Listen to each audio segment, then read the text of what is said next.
बिस्मिल्लाहिर्रहमानिर्रहीम अस्सलामुअलैकुम वरहमतुल्लाहि वबरकातुहू। Welcome back to my channel, welcome back to the new video.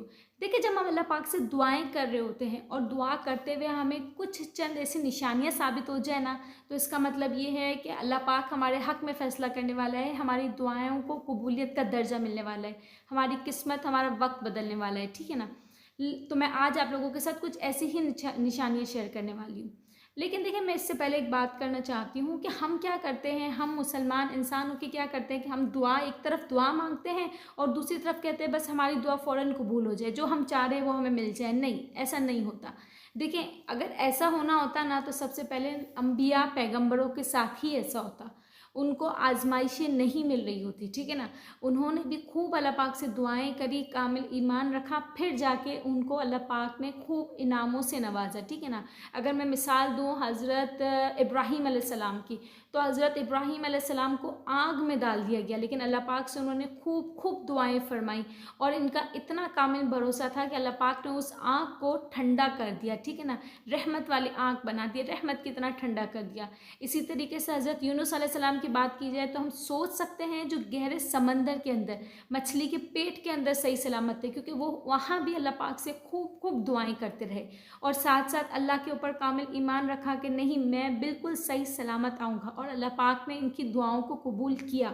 इसी तरीके से हज़रत यूसुफ़ अलैहिस्सलाम की मैं बात करूँ तो यूसुफ़ अलैहिस्सलाम को इनके भाइयों ने बेच दिया था, फिर कुएं में धक्का दे के गिरा दिया था, फिर वो जब कुएं से निकले तो किसी आदमी ने उनको बेच दिया। इनके वालिद इनके लिए खूब खूब दुआएं करते रहते थे और इसका नतीजा ये हुआ, दुआओं का असर ये हुआ कि अल्लाह पाक ने उनको इस जो शहर था मिस्र का, उसकी बादशाही को नवाजा। अल्लाह पाक ने उनको नबूवत से नवाजा। तो कहने का मकसद है वो लगातार दुआएं करते रहे, तो दुआओं के साथ साथ उनका कामिल ईमान था। तो हम अगर ये ज़िद पकड़ के बैठे ना कि मैंने अभी अभी ये दुआ करी और अभी अभी इसका असर आ जाए, तो ऐसा नहीं होता है। ठीक है ना।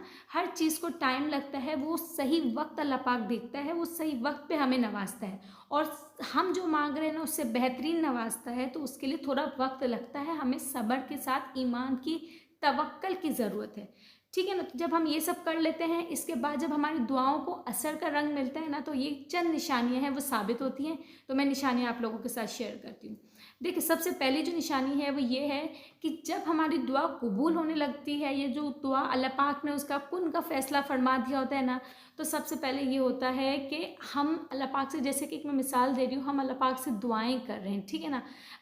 कोई भी एक मिसाल है, हम दुआ करते हैं अल्लाह पाक से और दुआ करते करते हमारी दुआ में इतनी तड़प होती है, इतनी हम इतने अंदर से उलझे हुए परेशान होते हैं, हम इतनी वो चाहत रख रहे होते हैं अल्लाह पाक से कि हम दुआ करते करते हमारे आंखों से आंसू तारी हो जाते हैं। ठीक है ना। तो ये आंखों से तारी होना, जो आंसू तारी हो रहे हैं ना, ये सबसे बड़ी निशानी है कि अल्लाह पाक ने ये दुआ आपकी कुन फरमा दी है। क्योंकि देखिए, कहते हैं कि जब बंदा अल्लाह के आगे गिराता है और वो इतना टूट चुका होता है कि वो अल्लाह पाक के आगे समझो अपना आपको पूरा खोल के, अपना दिल खोल के उसके अल्लाह के सामने यूँ रख देता है। ठीक है ना।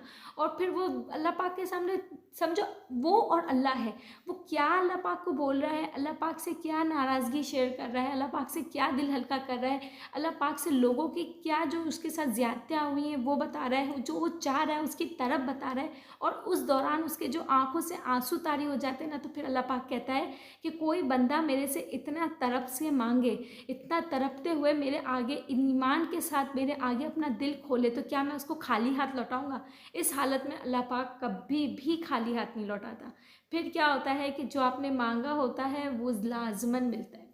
ठीक है ना। इसी तरह एक और है कि देखिए, जब हम अल्लाह पाक से दुआएं कर रहे होते हैं, हमारे जो दिल में है वो हम अल्लाह पाक के आगे रखते हैं। देखिए, हम अगर ज़बान से ना भी भूले ना, तो अल्लाह पाक हमारी शहारत से ज़्यादा करीब है, उसको पता है हम क्या चाहते हैं। लेकिन अल्लाह पाक फिर भी कहता है कि तुम मेरे आगे सजदा करो, फिर जो तुम्हें चाहिए वो तुम मुझे बोलो, क्योंकि तुम मुझे बोलोगे वो घड़ी में कबूल करने की घड़ी है। ठीक है ना।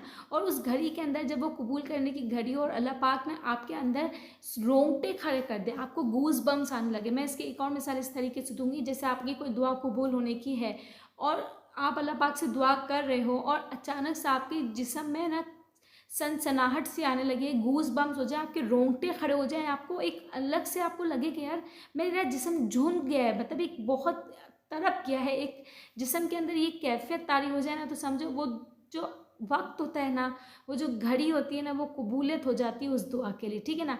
जब आपका जिस्म लरज़ उठता है ना, तो इसका मतलब ये है। और देखिए ये हर वक्त नहीं लरजता। जब हम अल्लाह पाक से दुआएं करते तो ऐसा नहीं है कि मैं हर वक्त अल्लाह पाक से दुआ करी हूँ, अल्लाह पाक मुझे मदीने की ज़ियारत नसीब फरमा, अल्लाह पाक मुझे अपना घर दिखा देगा, मैं ये दुआएं कर रही हूँ तो मेरा जिस्म नहीं लरज रहा है। हम जब कोई चीज़ की इतनी शिद्दत से चाह रहे होते हैं ना, हम हमारा बस समझो एक आखिरी टूटने का वक्त होता है, दुआएं कर रहे हैं, अल्लाह पाक पे ईमान तवक्कल के साथ मांग रहे हैं, और एक इंसान बस अंदर से झुलस रहा है, टूट टूट के बस अल्लाह पाक से मांग रहा है। और वो एक घड़ी होती है जब आपका जिस्म में गूज बम्स आ जाते हैं, जिस्म लरज उठता है, तो समझो वो वक्त होता है जब अल्लाह पाक ऊपर से आसमान से कुन का कहता है और आपके जिस्म में उसकी कैफियत तारी हो जाती है, ठीक है ना। आप लोग भी ये चीज़ें महसूस करते होंगे, आप लोग मुझे कमेंट में लाजमन बताइएगा। अच्छा, तीसरा ये है कि देखिए आप रात की गहरी नींद सो रहे हैं और ऐसा होता है कि अचानक से आपकी आँख खुलती है और आपको अल्लाह पाक तौफीक दे देता है। वैसे तो हम बेनमाजी हैं, गुनाहगार हैं, लेकिन फिर भी वो रात का अचानक हमारा आँख खुलना और फिर हमें खुद ब खुद दिल में अल्लाह पाक की तौफीक मिल जाना कि यार चलो मैं उठ गई हूँ। वैसे तो अगर आप पाबंदी से उठते हो तो आपकी लाजमन कोई दुआ को रद्द नहीं होती होगी, लेकिन मैं एक नॉर्मली जनरली बात कर रही हूँ, ठीक है ना।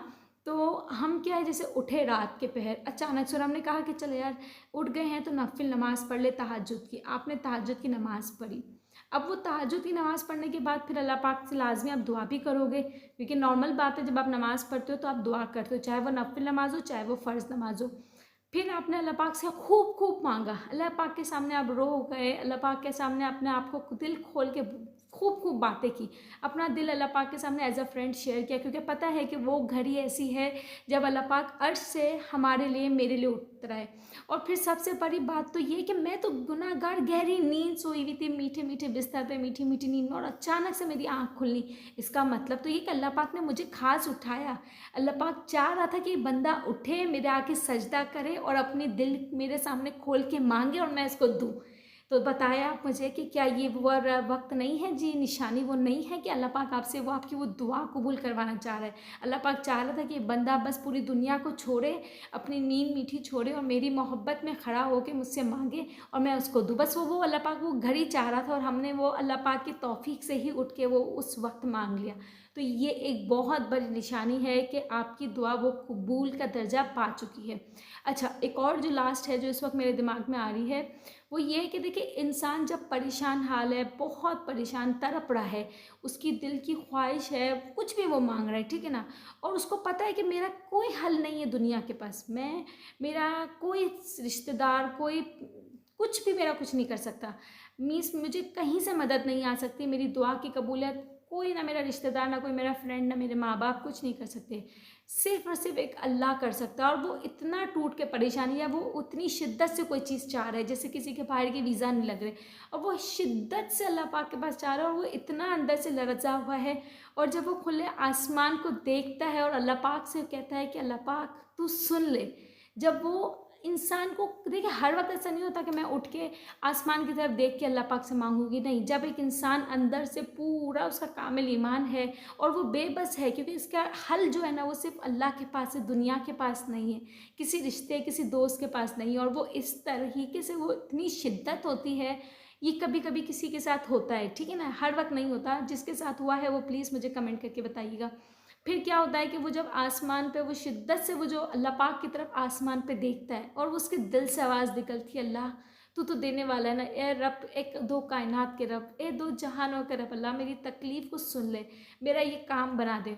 तो जब इंसान को खुद ब खुद एक अपने अंदर से वो आवाज़ निकलती, वो अंदर की जो तरफ है ना वो ज़बान पे आती है और वो ऊपर अर्श वाले को देखता है ना, तो वो अर्श वाला भी है ना दो आसमानों पे से देख के मुस्कुरा के कहता है कि देख ये मेरा रब बंदा है, वो मुझसे मांग रहा है, तो मैं उसको कैसे खाली हाथ लौटाऊँ, कैसे उसको ऐसे खाली हाथ जाने दूँ। तो ये वो वक्त होती है, ये वो घड़ी होती है जब आपकी दुआएं कबूल होती है, ये आपके अंदर कुदरती निशानी आएंगी, ठीक है ना, मैं जान के भी चाहूँगी ना तो मैं ये नहीं कर सकती, ठीक है ना। जब आपके अंदर कुदरती ये सब निशानियाँ ज़ाहिर हों तो आप समझ जाइएगा कि आपकी दुआएँ कबूलियत का दर्जा पा चुकी हैं। इंशाल्लाह ऐसी बहुत सी वीडियो के साथ आऊँगी। टिल देन अल्लाह हाफ़िज़, अपना बहुत ख्याल रखिएगा, बाय बाय।